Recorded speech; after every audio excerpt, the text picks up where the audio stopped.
Bonjour Yann Brossas, Bonjour. sénateur communiste de Paris. Un nouveau gouvernement. Vos amis députés le censurent tout de suite lors de la déclaration de politique générale ou ils attendent le budget? Nous attendrons surtout la déclaration de politique générale qui aura lieu le 14 janvier prochain. Ce qui est sûr, c'est que s'il se confirme qu'on aura la même politique que celle qu'on a connue depuis 7 ans, inévitablement, les mêmes causes produiront les mêmes effets.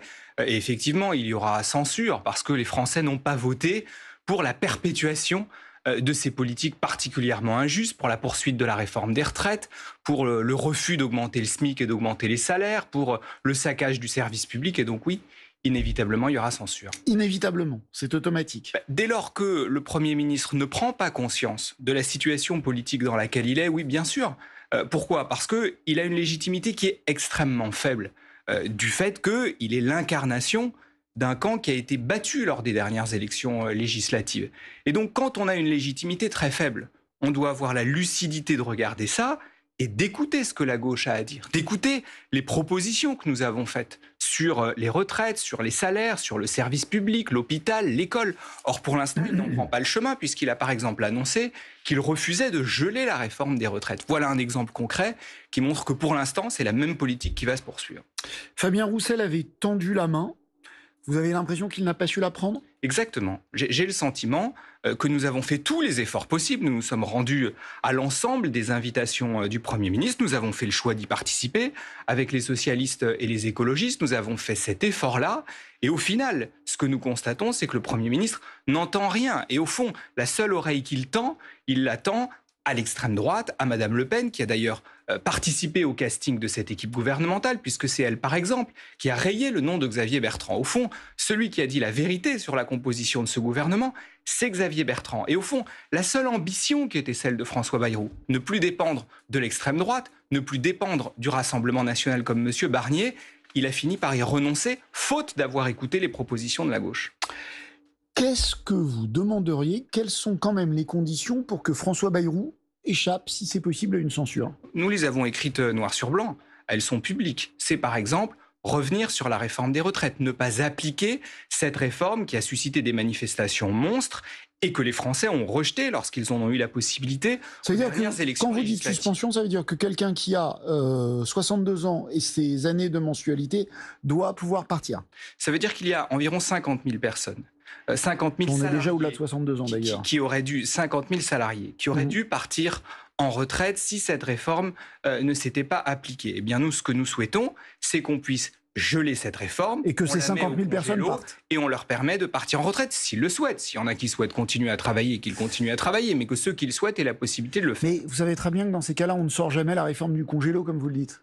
C'est pas un problème, précisément. Non, c'est pas un problème. Le problème, c'est que cette réforme est très injuste. Il y a quand même un problème démocratique absolument majeur. On a une réforme qui est aujourd'hui rejetée par les Français. Elle a été rejetée puisqu'ils ont voté aux dernières élections législatives massivement pour des partis politiques qui s'engageaient à l'abroger. Et à un moment donné... Ils ont voté massivement, vous dites ? Ils ont, de fait, voté pour des partis politiques qui proposaient... Ah oui, vous mettez le Rassemblement national dedans. Mais de fait, c'est le cas. Le Rassemblement national a fait campagne en disant quand ça vous arrange, favorable à l'abrogation de la réforme. Non, mais je parle de quand ça vous arrange, il faut prendre en compte le Rassemblement national. Je parle de faits concrets. C'est vrai. Il y a une grande majorité de Français qui souhaitent l'abrogation de cette réforme.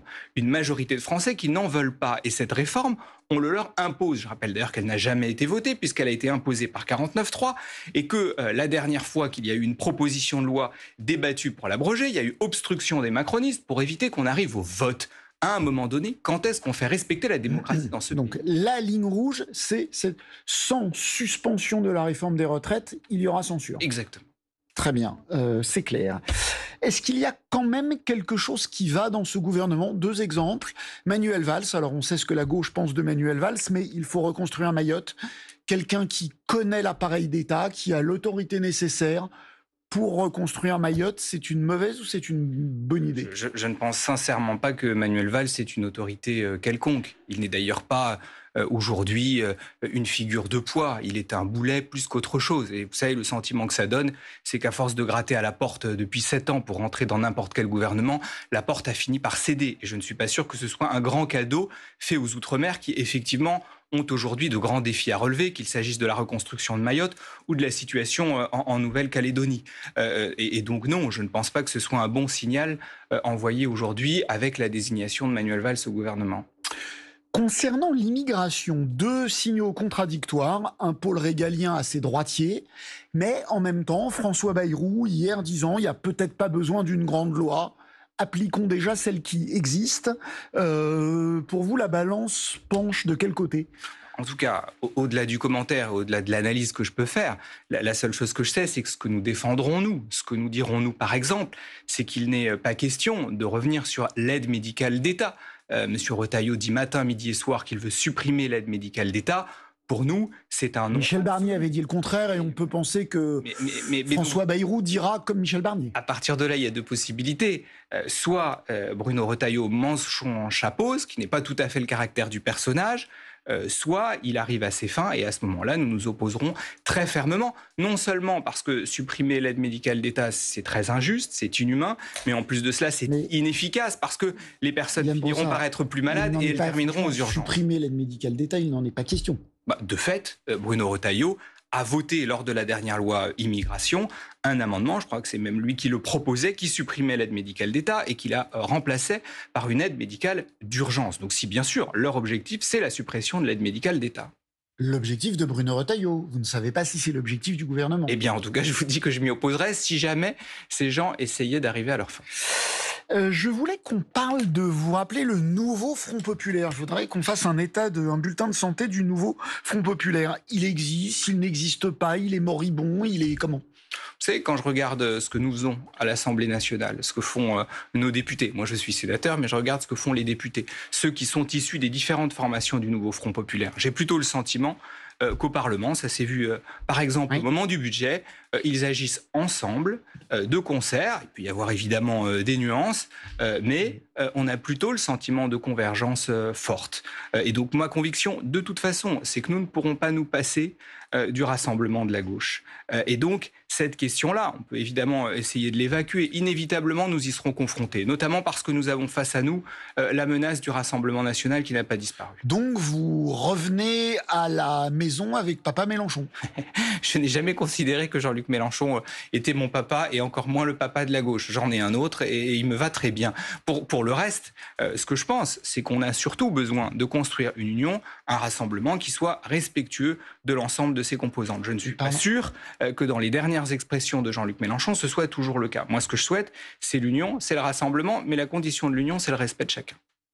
Mais aujourd'hui, cette union de la gauche qu'on a senti quand même un peu brisée quand vous êtes allé voir le président de la République, quand les socialistes et les écologistes sont allés voir le président de la République, s'attirant des critiques extrêmement sévères des Insoumis, cette union de la gauche, elle paraissait un peu brisée. Vous vous dites pas du tout, ça existe encore. Je trouve surtout que ces divisions sont très artificielles. Évidemment, il y a eu une différence de stratégie. Nous avons fait le choix de nous rendre à Matignon parce que nous y étions invités, parce que nous avions des choses à dire.